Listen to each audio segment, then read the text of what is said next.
Pessoal, na verdade eu quase entreguei todo o ouro já no finalzinho da última aula. Não é algo que se deva perder muito tempo. Eu até fiz algo que eu não costumo fazer, né? Passar o que de certa forma deve estar na tua apostila bem mais bonito. Aparelhos de medidas elétricas. Voltímetro, meu Deus, o que será?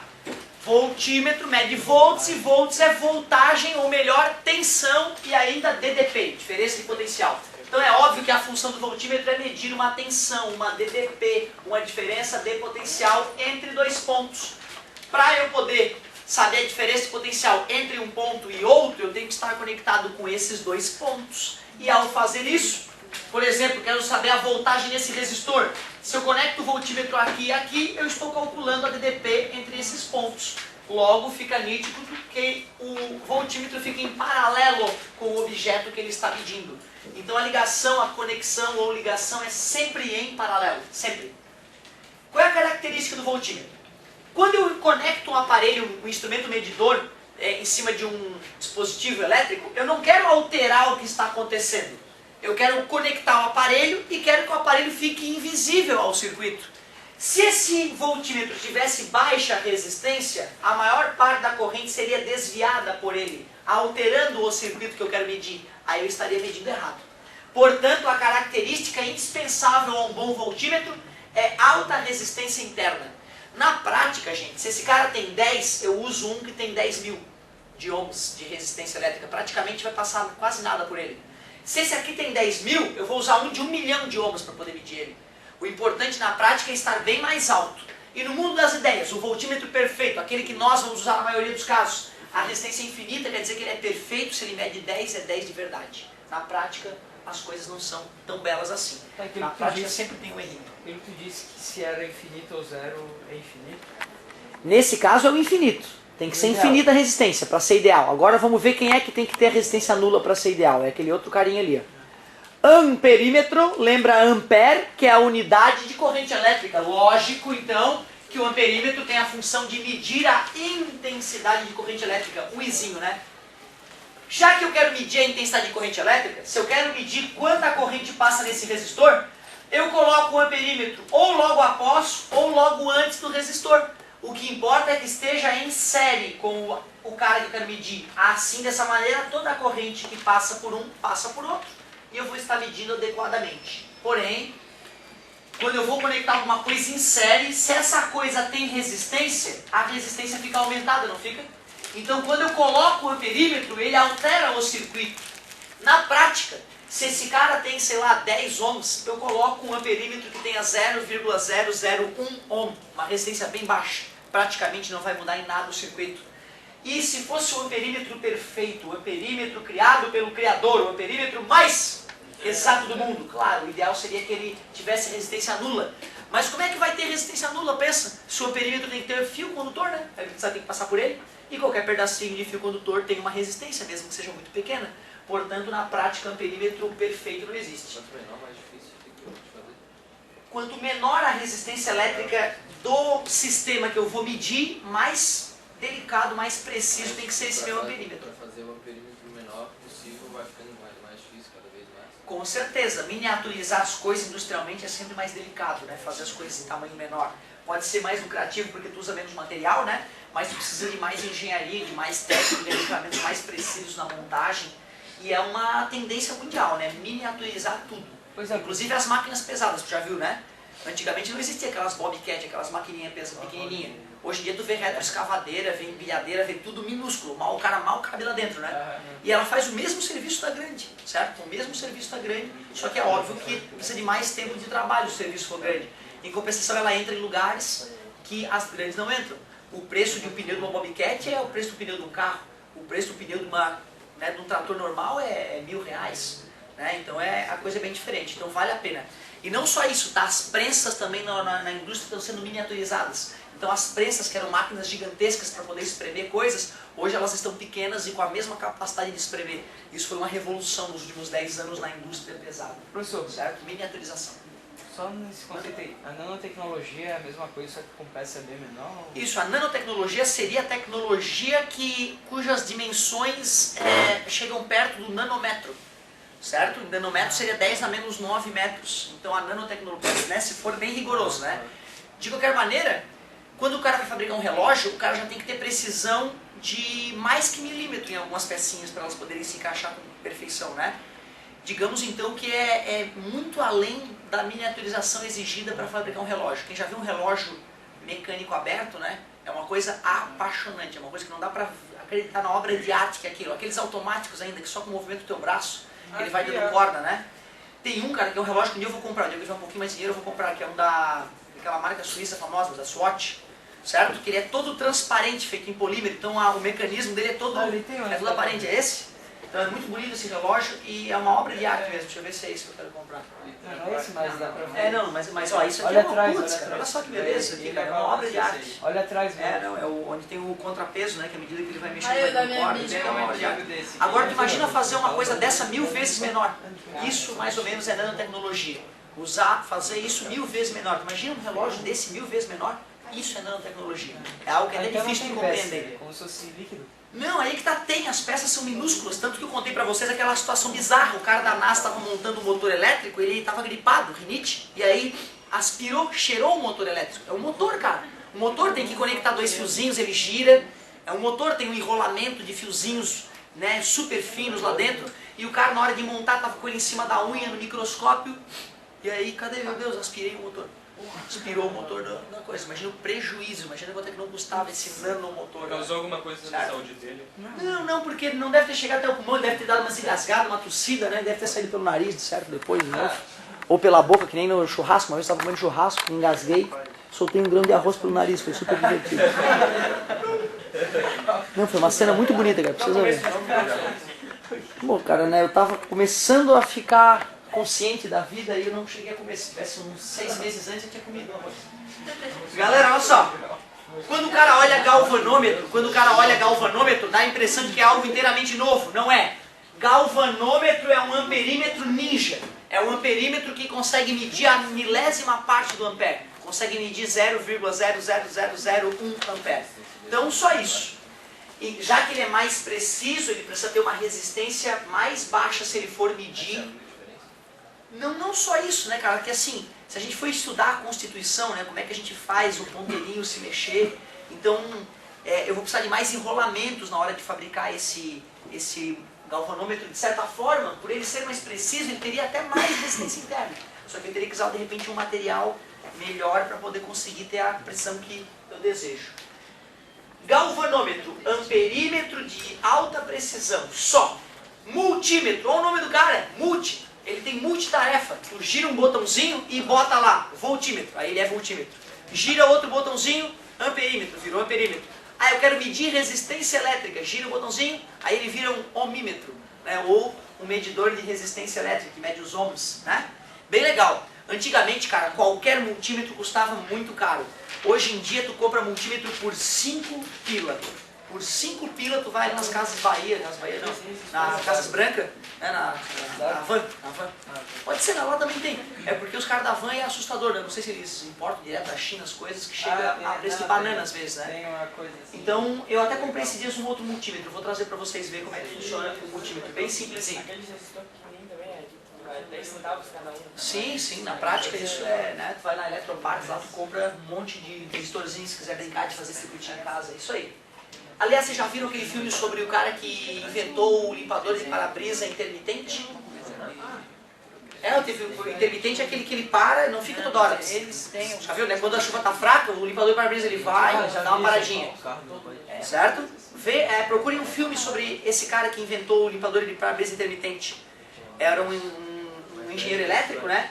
Ele gostava de trabalhar com os filhos no laboratório dele, já desde criancinha os filhos ajudavam a fazer as soldas, a fazer os cálculozinhos desses tipos que tu estás aprendendo, V igual a R vezes I e tal. Criancinha já de 12 anos fazendo os cálculos que estás aprendendo hoje, porque o pai engenheiro elétrico gostava da coisa. E ele estava a fim de inventar isso, ele percebia a dificuldade, né? O para-brisa dele não ficava do ritmo que ele queria. E aí ele percebia que era ruim de enxergar, e aí ele pensou, porra, a indústria automobilística nos Estados Unidos está bombando, pô, vou inventar essa porcaria. E aí passou alguns dias tentando inventar, logo ele inventou. Patenteou o circuitinho tudo bonitinho, foi para Ford. Foi para Ford. E lá na Ford, os caras da Ford muito malandro, ah não, deixa eu ver, tal, ah não, vamos fazer, vamos acertar, precisamos ver como é que vai funcionar, tem que repetir 1 milhão de ciclos sem queimar, não sei o que, não sei o que. Foram enrolando, copiaram a ideia do cara, não deram um centavo pro cara, roubaram o cara. E aí o cara foi na justiça com o próprio advogado dele querendo tirar o corpo fora. Ele falou, vou fazer sozinho essa merda, começou a estudar direito, fez a própria petição, tudo bonitinho, entrou no juízo, sendo o próprio advogado, tem esse direito, né? Por lei, tem esse direito, sim. Qualquer um pode ser o próprio advogado sempre, mesmo que não tenha curso superior. Então ele mesmo, né, que é um cara bom, inteligente, fez tudo bonitinho. E aí aparece o julgamento, né, da situação. Nessa hora que vai pro julgamento, a Ford já sente que vai dar merda, que ele ia ganhar milhões e milhões, porque já estavam produzindo isso há anos, roubando do cara há anos. E o Fordão da Ford já ia na casa dele e tentava comprar ele, ó, te dou 2 milhões pra tu sair da brincadeira. E ele, não, agora que vocês me fuderam, eu vou fuder com vocês também. E o cara foi até o final e ganhou 30, 40 milhões de dólares, ficou multimilionário depois de... Mas assim, ó, comeu o pão que o diabo amassou. Sofreu as pressões dos caras mais poderosos da época, com grana viva na mão dele, e ele não. Né, e os filhos passando necessidade e tal. Então é bem bonito ver essa história para tu ver como às vezes acontece na indústria. A indústria é muito delicada. Se o cara dá uma bobeira, cara, os caras te passam a perna mesmo. Com certeza. Quantos já não morreram? Mas claro, quantos tu acha que já não morreram com esse tipo de bobeira, entendeu? Imagina, tu é um grande industrial. A tua indústria vai deixar de faturar 10 milhões por ano, porque tem um cara que está te atazanando. Se o cara não é um cara honesto, o cara contrata alguém e manda pagar, né? Não vamos esquecer do nosso querido Delbrando Pascoal, gente. Nós já tivemos um deputado que serrava as pessoas com serra elétrica, não se esqueçam disso. Vocês não sabiam dessa história, não me procurem depois então na internet, Idelbrando Pascoal, é o nome do cara. Idelbrando com H, Pascoal. Tem vídeos do cara serrando as pessoas com serra elétrica. Ah, não vai? Ah, não, cadê o dinheiro? Coisa de filme de terror. São os nossos deputados, gente. Uhul! Vamos lá. Morte aos políticos corruptos. É a única coisa que eu posso desejar na minha vida. Galerinha, morte dolorosa. Morte dolorosa. Menos os nossos parentes, né? Só não, vocês são honestos. Isso. Alguém veio falar de respeito lá no grupo, não sei quem. Galera, só pra gente não destoar muito, eu sei também me revolto muito, e é bom isso, tá? Se tu não te revoltar com isso, tu é um zumbi. O cara que não se revolta, que acha isso normal, é um zumbi. Pessoa que é humana, ela olha pra isso e fica puta da cara. Assista um jornalzinho da Rádio Jovem Pan de manhã cedo, cara. Liga teu rádio às 7 da manhã, assiste aquele jornalzinho 2 ou 3 vezes pra tu ver. O melhor jornal do Brasil pra mim é aquele. Eles descem o cacete e contam a putaria que tá rolando sempre, né, com os políticos, tá? Então assistam um dia esse jornalzinho. 7 horas da manhã, tu vai pegar o finalzinho dele, liga lá, Jovem Pan. Fala, meu querido. Eu fui me revoltar no grupo da sala, as pessoas ficaram dizendo que eu tinha que respeitar os políticos, porque eles estavam ajudando o país. Ah, não, isso realmente, se o cara escuta uma Cara, coisa... a gente tava brincando com ele. Não, mas é porque eu entendo. O cara vê que o cara vai ficar, né, louco, o cara joga uma... Não, a gente começou a, tipo, brincar com ele, falou que o pai da Ana era senador e ele falou, meu Deus, Sacanagem, essa pessoa. Essa é sacanagem, que nem aquela história, né? Pergunta da mãe do cara. E a tua mãe, como é que tá? Porra, ela morreu. Essa aí é uma boa. Chega um cara novo na sala, pergunta como é que tá a irmã da fulana. Aí já combinou com a fulana, na hora que ele pergunta, ela morreu ontem. Faz uma cara de choro assim, imagina. Essa pegadinha do bicho. Galerinha, ó, quando eu olhei esse nome, eu fiquei apavorado, né? Meu Deus, Ponte de Whitson, o que será isso? E tinha esse desenho. Eu apavorei. Pensei, isso aí deve ser o fim do mundo. Galera, ele desenha desse jeito pra ficar bonito, pra ficar legal de olhar e ver, ó, o Whitson. Mas isso aqui, galera, ó, é 2 caras em série em cima e 2 caras em série embaixo, e esses caras estão ligados em paralelo. E aí eu peguei uma bateria e coloquei aqui embaixo, uma diferença de potencial. Tá? Então não vai te espantar só porque é feio o desenho. Tá? Não fica viajando. Isso. Isso aí é o aparelho medidor, na verdade. Então assim, ó, aqui tem um resistor R1, aqui tem um resistor R2, um R3 e um R4. Para que serve a ponte de Whitson? A ponte de Whitson nasceu com o objetivo de achar um resistor desconhecido. Na prática, então, gente, esse resistor eu conheço, esse eu conheço, esse aqui vamos dizer que eu não conheço, vou botar uma interrogação aqui nele. Só que um dos resistores precisa ser um resistor especial. Precisa ser um resistor que muda de valor de resistência, do jeito que eu quiser. Eu posso, geralmente tem um botãozinho que tu desliza para um lado ou para o outro. Dependendo para que lado que tu deslizar, tu aumenta ou diminui as resistências. É tipo um dimmer que a gente falou de aumentar, diminuir a intensidade da lâmpada. Os mais modernos têm até um botãozinho. Lá no laboratório, o primeiro que eu usei, era uma coisa meio assustadora. Era um fio esticado e um clipe preso no fio. Aí quando tu botava o clipe para um lado ou para o outro, né, tu usava mais fio ou menos fio. Usando mais fio, a resistência aumentava. Usando menos fio, a resistência diminuía. Era uma coisa bem arcaica mesmo, feita com taxinha e qual é o nome? Grampo não, é clipe de papel. É uma coisa bem arcaica mesmo, dá para fazer em casa o tal do potenciômetro. A gente chama isso de potenciômetro. É um resistor de resistência variável. Muito obrigado. Só que para a ponte de Wilson funcionar, tu tem que instalar um galvanômetro aqui, ó, bem no meio dos resistores. Tu instalou um galvanômetro. Qual é a função do galvanômetro? Medir corrente elétrica e com grande precisão, grande sensibilidade. Então tu vê, eu conheço e posso até mudar o valor da resistência, né? O único cara que eu não conheço é aquele ali. Aí eu vou lá, montei, isso aqui já está tudo pronto no laboratório, né? Só essa que está desencaixada. Eu vou lá, o professor me pede, mede essa resistência elétrica.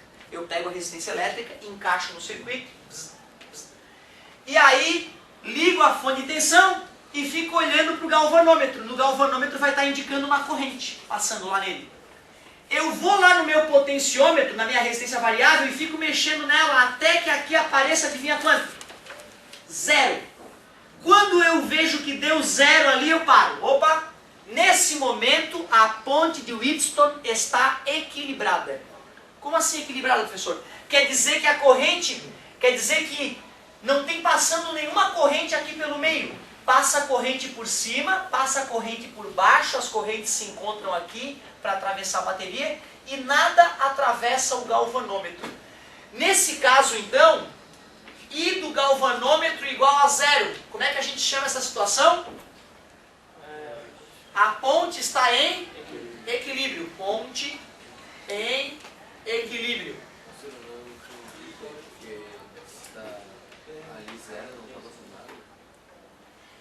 Não está passando nada daqui para cá. Quando a corrente do galvanômetro é 0, mostra que a diferença de potencial entre esse ponto e esse ponto é nula. Se tem corrente atravessando o galvanômetro, quer dizer que o potencial, os volts desse ponto para esse ponto não é 0. Aí ela está desequilibrada.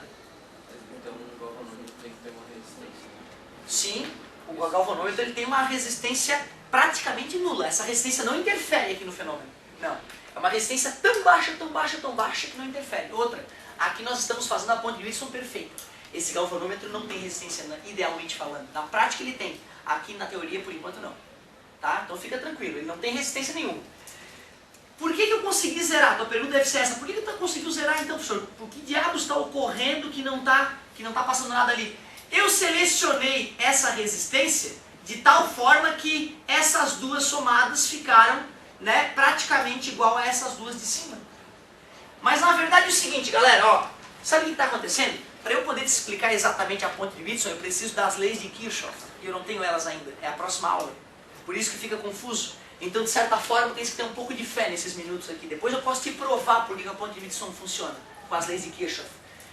Quando a ponte está em equilíbrio, tu sempre pode fazer um cruz credo aqui nela, ó. R1 vezes R4 fica igual a R2 vezes o R desconhecido. Aí está multiplicando, passa, e eu acho o R desconhecido. Então assim, primeiro, até me enrolei demais. Olha para essa figura, Wheatstone. Ó, a ponte grita, Wheatstone. Figura muito clássica, tu não vê isso aí todo dia. E a tua ponte de Wheatstone vai estar equilibrada. A ponte de Wheatstone só poderia estar desequilibrada na próxima aula, que é a lei de Kirchhoff. Aí a gente vai ter uma ferramenta mais poderosa. Mas por enquanto, eu nunca vi no vestibular cair uma ponte desequilibrada. Toda ponte que cai no vestibular está equilibrada. Se ela está equilibrada, então o que tu vai fazer? Esse vezes esse é igual a esse vezes esse. Te dou todos menos uma, tu calcula que está faltando. Simples assim. Olhou a figura esquisita, Wheatstone, está equilibrada? Essa vezes essa é igual a essa vezes essa. O senhor não acredito que essa multiplicação está funcionando. Já vou te provar com as leis de Kirchhoff. Aguenta um pouquinho, eu já vou te mostrar. Então, para a gente não ir para as leis de Kirchhoff sem fazer um exercíciozinho ou outro, vou fazer alguns exemplos de medidores elétricos. Só alguns exemplos rápidos, porque essa parte aí geralmente é bem light as questões.